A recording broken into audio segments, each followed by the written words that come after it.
Generative AI নতুন ভিডিওতে আপনাকে স্বাগতম। তো আজকে আমরা দেখব হচ্ছে ডকুমেন্ট লোডার্স নিয়ে আমরা দেখব, ঠিক আছে? তো আমি সবসময় আপনাকে রিকমেন্ড করব যে যখন আমি যেগুলো নিয়ে আপনাকে দেখাচ্ছি সেগুলো সবসময় আপনি যখন দেখবেন আপনি হচ্ছে সেটার অফিসিয়াল সাইটে যাবেন, যাই ডক ফাইলটা পড়ার চেষ্টা করবেন, ঠিক আছে? যেমন ডকুমেন্ট লোডারটা আমি যে ল্যাংচেন রেফারেন্সে ডকুমেন্টেশন থেকে আমি আপনাকে দেখাচ্ছি। তো আমার কোডে যেভাবে আমি যে উদাহরণটা দেখাবো, ঠিক আছে, আমি যে উদাহরণটা যেখান থেকে দেখাচ্ছি, তো ওখান থেকে আপনি যখন দেখবেন, ঠিক আছে, দেখার পরে হয়তো আপনি আজ থেকে 2-3 বছর পর যদি ভিডিওটা দেখেন, দেন আপনার এই ফাংশনগুলো হয়তো বা আপডেটেড হতে পারে, ঠিক আছে? সো আপনি সবসময় রিকমেন্ড করবো যে আপনি এখান থেকে আপনি হচ্ছে দেখে নেবেন ফাংশনসগুলো, যে কীভাবে জিনিসটাকে কল করতে হয়, কীভাবে এটার প্যারামিটার কাজ করে, বিভিন্ন কিছু, ঠিক আছে? তো এভাবে আপনি জিনিসটা দেখবেন। হ্যাঁ, তো আসি এবার হচ্ছে আমরা ডকুমেন্ট লোডার নিয়ে আমরা দেখব। তো আমরা এর আগে কি দেখেছি? র্যাগে কি দেখলাম যে র্যাগে হচ্ছে আমরা একটা এক্সটার্নাল আপনি হচ্ছে কি ডেটা হচ্ছে আপনি দেবেন, সেখান থেকে আপনি প্রশ্ন করবেন, হয়তো সে উত্তর দেবে, অর্থাৎ এক্সটার্নাল সোর্স থেকে আপনার ডেটাটাকে আপনি ওয়ান কাইন্ড অফ বলতে পারেন ফিট করবেন, ঠিক আছে? আপনি ডেটাটাকে দেবেন, সেখান থেকে আপনি হচ্ছে ডেটার সেই আপনার একটা অগমেন্টেড একটা রেজাল্ট পাবেন, ঠিক আছে? তো আজকে আমরা ফার্স্ট স্টেপে যাই। ফার্স্ট স্টেপের কাজটা কি, যে আমরা যখন এই পিডিএফটা নেব, হ্যাঁ, পিডিএফটা নিচ্ছি, তো পিডিএফটা নিলে আমার কি করতে হবে? পিডিএফটাকে আমাকে লোড করতে হবে, তাই না? আমি যদি লোড না করি তাহলে পিডিএফটাকে আমি বা যে ডেটাটা আমি লোড না করি তাহলে আমি কিভাবে ইউজ করব, তাই না? তো ফার্স্টে আমার কাজটা কি, যে আমি পিডিএফ হোক, টেক্সট ফাইল হোক, বা আপনার এক্সটার্নাল সোর্স থেকে লিঙ্ক থেকে আমার হোক, আমি সেটাকে আগে আমার ইনভায়রনমেন্টে আমি লোড করে নেব, যেন ওটার সাথে আমি বিভিন্ন কাজ করতে পারি। সেটা ডেটা ক্লিনিং হতে পারে, সেটা বিভিন্ন কিছু হতে পারে, বিভিন্ন প্রসেসিং হতে পারে। হ্যাঁ, তো এই যে এখানে আপনার সুন্দর মতো ডকুমেন্টেশন আছে, আপনি এগুলো ঘাটাবেন। এখানে সব অনেক ফাংশনস আছে, আপনি ফাংশনসগুলো আপনি দেখতে পারেন, বিভিন্নভাবে করতে পারেন, এবং ডেটা লোড করার জন্য বিভিন্ন কিছু আছে, বিভিন্ন কিছু। আপনি ডেটা লোড হচ্ছে বিভিন্ন সোর্স থেকে আপনি ডেটা লোড করতে পারেন। তো আপনার প্রজেক্টের মধ্যে যেইখান থেকে লোডিংয়ের ব্যাপারটা দরকার পড়বে, আপনি সেটা তখন শিখে নেবেন, তাহলে আপনি জিনিসটা খুব ইজিলি বুঝতে পারবেন। আর আমরা আজকে 3টা জিনিস নিয়ে দেখব, 3ভাবে আমরা দেখব যে কীভাবে ডেটা লোড করতে পারে। তো ওইভাবে আমরা আজকে দেখার চেষ্টা করব। তো আমি র্যাগের মধ্যে আমার হচ্ছে একটা মেইন ফাইল আছে। তো ফার্স্টে আমার কাজ হচ্ছে কিছু না, আমার ডকুমেন্ট লোডার্স এখানে ফোল্ডারে আমি রেখেছি, ঠিক আছে? এখানে আমার বিভিন্ন ডক্স আছে। ডক্সের মধ্যে আমার হচ্ছে ফার্স্টে আমরা দেখব টেক্সট কীভাবে লোড করা যায়, ঠিক আছে? টেক্সট একটা ফাইল আছে, TXT ফাইল। এখানে আমি বিভিন্ন কিছু একটা ডেটা রেখেছি, একটা র্যান্ডম ডেটা, আমি হচ্ছে চ্যাটজিপিটি দিয়ে আমি জেনারেট করে নিয়েছি এবং সেখানে আমি সেটা দিয়েছি। হ্যাঁ, তো আমরা কাস্টমভাবে একটু আগে দেখি যে কীভাবে ডেটাটা লোড করা যায়, তারপর আমরা এটাকে হয়তো আমাদের যেই মডেলসটা আমরা এপিআইয়ের মাধ্যমে ইউজ করতেছি সেখানে আমি তাকে পাঠাই দিয়ে আমি বিভিন্ন কিছু হয়তো করে নিতে পারবো, ঠিক আছে, কাজ করে নিতে পারবো। হ্যাঁ, এখন আমরা তাহলে টেক্সট লোডিংয়ে যাওয়ার পরে আমরা দেখেন এখানে আমার ফার্স্টের কাজ হচ্ছে কি, যে LangChain কমিউনিটি, আমার from LangChain community document loaders, এখান থেকে আমি টেক্সট লোডার ইম্পোর্ট করতেছি। হ্যাঁ, দেন আমি কি করতেছি, ডেটা একটা আমি হচ্ছে ভ্যারিয়েবল নিচ্ছি, সেখানে টেক্সট লোডারের ভিতরে আমার টেক্সটের অর্থাৎ যেই ফাইলটার পাথ আমি দিয়ে দিচ্ছি, যে ফাইলটা পাথ এখানে ডক্সের ভিতরে আছে, সো এখানে আমি দিয়ে দিচ্ছি। এটা মেক শিওর যেন এটা আপনার কারেক্ট থাকে। এটা হয়তো বিভিন্ন এনভায়রনমেন্টে, অর্থাৎ আপনি উইন্ডোজ ইউজ করলে হয়তো আপনার ইম্পোর্টের সিস্টেম একরকম হতে পারে, ম্যাকে আলাদা, লিনাক্সে আলাদা হতে পারে, ঠিক আছে? সো আপনি এভাবে মেক শিওর করবেন যেন এটা প্রপারলি কাজ করে, নাহলে কিন্তু ইরর ফেস করতে হবে, এবং ইরর ফেস করলে অবশ্যই ডিবাগিং করার নিজের থেকে চেষ্টা করবেন। হ্যাঁ, দেন আমার কাজ কি, খুবই সহজ কাজ। তো আমার কাজ হচ্ছে এখন ডকুমেন্টটাকে লোড করা, ঠিক আছে? তো ডাটা ডট লোড, সেটাকে আমি এখন লোড করতেছি। হ্যাঁ, তো এখানে লোড করার পরে এখন যদি আপনাকে আমি দেখাই একটা জিনিস, সেটা হচ্ছে আগে আমি চাই, আমি এখন আছি, আমি হচ্ছে লেন্থটা লোড আগে হচ্ছে আমরা প্রিন্ট করে দেখি যে লেন্থ কত দেখায়। তো দেখেন আমার রেজাল্ট এসেছে 1, অর্থাৎ এটা লেন্থ হচ্ছে 1। তো টেক্সট ফাইল থেকে আপনি যখন লোড দেবেন তখন আপনার সেটার লেন্থটা 1ই শো করবে, ঠিক আছে? এখন আমরা যদি এটাকে কমেন্ট আউট করি, এখন আমরা যদি ফার্স্টে আমি একটা জিনিস দেখাই, আমি ডক্সটা যদি আমি হচ্ছে প্রিন্ট করি তাহলে কি আসে আমরা আগে একটু দেখি। হ্যাঁ, দেন আমরা বাকিটা আস্তে আস্তে দেখতে থাকি। হ্যাঁ, সো দেখেন আমার ডেটা হয়তো লোড হয়েছে, এবং এখানে দেখেন আপনার হচ্ছে দেখেন একটা অ্যারের মতো একটা আছে না, অ্যারের ভিতরে কি ডকুমেন্ট, সেটার ভিতরে মেটা ডেটার ভিতরে আপনার হচ্ছে সোর্স আছে, পেজ কন্টেন্ট কি, কাস্টমার সাপোর্ট, এরকম অনেক কিছু লেখা আছে। হ্যাঁ, দেন এরকম তো এখানে দেখেন অনেক কিছু দিয়ে অ্যাড হয়েছে। হ্যাঁ, তো আমি চাচ্ছি যে মেটা ডেটা এগুলো দেখতে চাচ্ছি না, আমি চাচ্ছি শুধু যে কন্টেন্টটা আছে সেটা দেখতে। তো আমার একটা জিনিস দেখেন, যেটা হচ্ছে একটা অ্যারের ভিতরে আছে, তার মানে কি, আর যেহেতু লেন্থ একটা, তার মানে ইন্ডেক্স একটা 0। তো আমি যদি এখানে দিই হচ্ছে 0 ইন্ডেক্সের, আমি পেজ কন্টেন্টটা দেখতে চাচ্ছি। ঠিক আছে, তো পেজ কন্টেন্টটা দিয়ে যদি এবার আমি এটাকে আগে ক্লিয়ার করি, এবার যদি আমি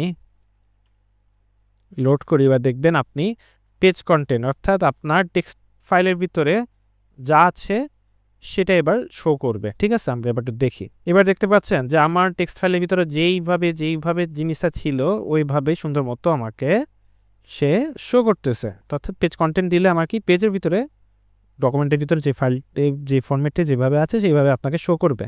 আর যেহেতু সেটা একটাই লেন্থ, একটাই অ্যারের ভিতরে একটাই কন্টেন্ট আছে, তাই আমি 0 ইন্ডেক্স দিয়ে আমি সেটা শো করতেছি।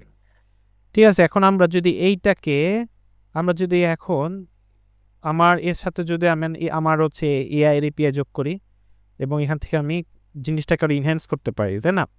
তো জিনিসটা হচ্ছে কি, আমি দেখেন এখানে এবার আসি, এবার আমার এখানে হচ্ছে আমার ওই সেমভাবে আমার টেক্সট লোডারটাকে আমি হচ্ছে ইম্পোর্ট করেছি, তেমনিভাবে আমি মিস্ট্রাল যেই এপিআইটা ইউজ করতেছিলাম সেটাতেই আছি।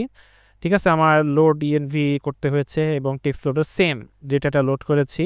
এবার আমি প্রম্পট টেমপ্লেট ইউজ করতেছি। প্রম্পট টেমপ্লেটের ভিতরে আমি সিস্টেমকে বলে দিচ্ছি যে you are AI that process the text and summarize it. ঠিক আছে, আপনি আমার একটা এআই, আপনার হচ্ছে কাজটা কি, আপনি টেক্সটটাকে প্রসেস করবেন এবং সেটাকে সামারাইজ করবেন। হ্যাঁ, আর হিউম্যান থেকে আমি সেই ইনপুটটা দিচ্ছি, অর্থাৎ আমার টেক্সটের ভিতরে ডকুমেন্টটাকে লোড করতেছি না, ওই ডকুমেন্টের লোডের ভিতর পরে আমার হচ্ছে ডকুমেন্টের যে ডেটাগুলো থাকবে সেটাকে এই ইনপুটের ভিতরে আমি পাঠিয়ে দেবো, অর্থাৎ হিউম্যানের। হ্যাঁ, আমি হিউম্যান থেকে।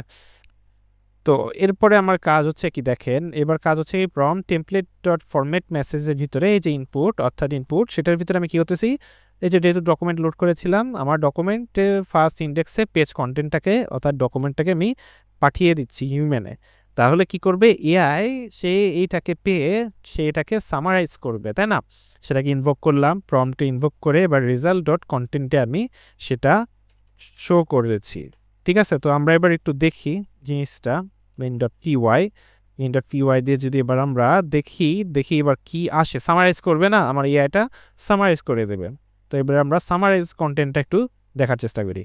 তো দেখেন আমার এআইটা সুন্দর মতো সামারাইজ করে দিয়েছে আমার এই কন্টেন্টটাকে। তো কি করতেছে দেখেন, সামারি অফ প্রসেস টেক্সট, দেখেন কি করতেছে যে কাস্টমার সাপোর্টে বিভিন্ন কিছু সামারাইজ করে দিচ্ছে, ইস্যু কী ছিল, রেজলিউশন কি, ফিডব্যাক, তারপরে আরেকটা কাস্টমারের প্রোডাক্ট ইনফরমেশন, দেন কি টেকওয়েজ দিয়েছে,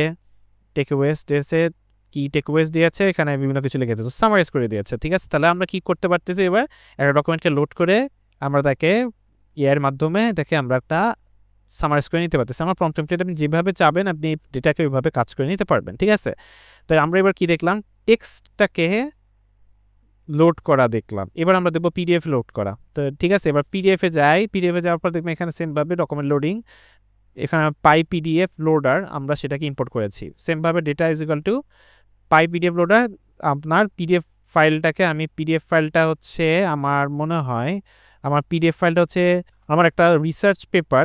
হ্যাঁ, আমার একটা রিসার্চ পেপার এই পিডিএফটা।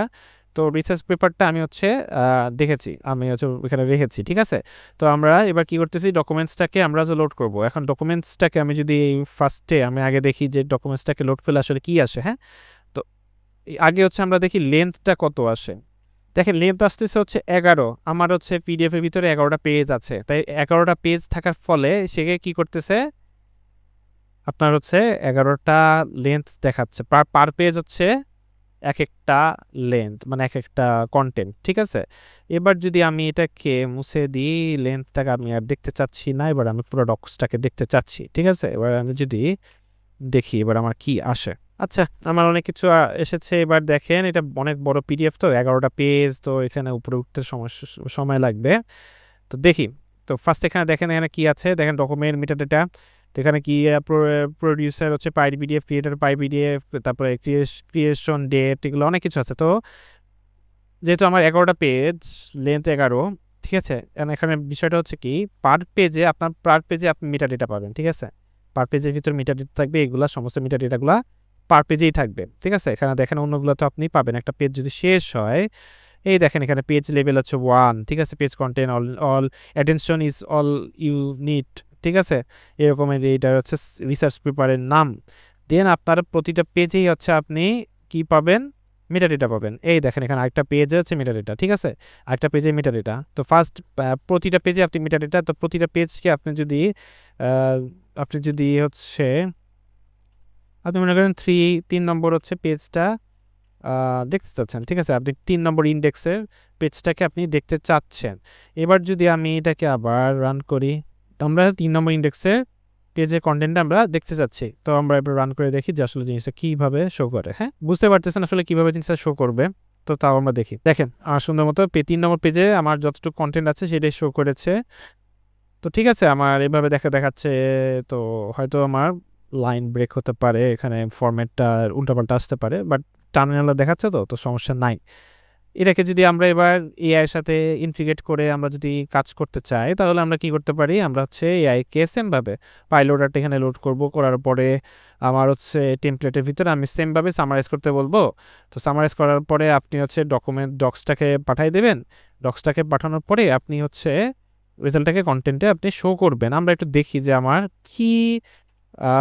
কি হচ্ছে আমাকে সামারাইজ করে দেয়। আসলে এই রিসার্চ পেপারের সামারাইজটা কি, আমি একটু জানতে চাই। একটু দেখি কি রিসার্চ পেপারটা আসলে মেইন কনসেপ্টটা আসলে কি। তো আমরা একটু দেখি। আচ্ছা, অনেক বড় একটা সামারাইজ দিয়েছে, summary of attention is all you need, ঠিক আছে। Attention is all you need. তো এখানে ওভারভিউ হচ্ছে the paper introduces the transformer, ঠিক আছে। Transformer novel neural network architecture. হ্যাঁ, এখানে আর দিয়েছে কি contribution, transformer architecture, attention mechanism, তারপর অনেক কিছু সে সামারাইজ করেছে, ঠিক আছে। দেখেন কত সুন্দর করে এক্সপেরিমেন্টাল রেজাল্ট সে দিয়েছে, ঠিক আছে। এখানে ট্রেনিং কস্ট, এগুলা কম্প্যারিজন, অনেক কিছু সে দিয়েছে, কি ম্যাট্রিক্স দিয়েছে আর অনেক কিছু দিয়েছে, ওয়াই সেলফ অ্যাটেনশন, অনেক কিছু দিয়েছে, সামারাইজ করে দিয়েছে। তাহলে আমরা কি করতে পারতেছি, একটা কাস্টম ডেটাকে আমরা লোড করে আমরা এআই এর মাধ্যমে সেটাকে আমাদের মতো করে আমরা ইউজ করতে পারতেছি, তাই না? সুন্দর। তাহলে ল্যাংচেনে আমরা এভাবে কাজ করতে পারতেছি। তো আমরা দেখলাম কি টেক্সট লোডিংটা দেখলাম, পিডিএফ লোডিংটা দেখলাম। এবার দেখবো এক্সটার্নাল লিঙ্ক থেকে আমরা কিভাবে আমরা হচ্ছে কাজ করতে পারি।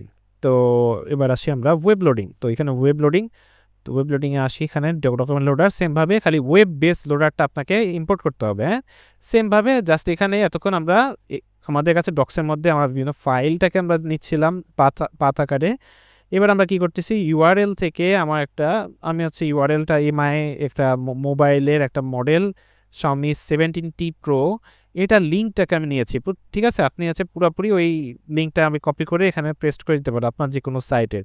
করার পরে আপনি ওয়েব বেস লোডারটাকে ইউআরএলটা পাঠিয়ে দেবেন, ডাটা লোড করবেন এবং আপনি পেজটাকে আপনি কি করবেন, পেজ কন্টেন্ট আপনার দেখাবে, ঠিক আছে। তো এখানে এখন বিষয়টা হচ্ছে কি, যে এই যে ওয়েব লোডিংয়ের ভিতরে আপনি যে পেজটা দেবেন, যে সাইটটা দেবেন, সাইটে যতগুলো পেজ থাকবে সেটাই হচ্ছে আপনার লেন্থ হবে, ঠিক আছে। তো আমরা একটু দেখি, ডকুমেন্ট লোডারে আসি এবং পাইথন ওয়েব লোডিংয়ে যদি আমরা যাই, এবার দেখি আমার হচ্ছে 0 নম্বর পেজে পেজ কন্টেন্টটা কি আসে, আমরা একটু দেখার চেষ্টা করি। হ্যাঁ, দেখেন আমার অনেক কিছু এসেছে। আমার 1 নম্বর পেজে হয়তো এরকম ফাঁকা, হয়তো এখানে অনেক কিছু থাকে, তো যেহেতু ছবি টবি অনেক কিছু থাকে, তো এটার জন্য হয়তো এই স্পেসটা এসেছে, হইতে পারে। তো আর যেই ইনফরমেশনসগুলো টেক্সট আকারে আছে সেগুলো হয়তো আপনি পেয়ে যাচ্ছে, দেখেন সামনে এরকম অনেক কিছু দিয়ে দিচ্ছে, ঠিক আছে। তো এগুলো আপনি কিন্তু পাচ্ছেন।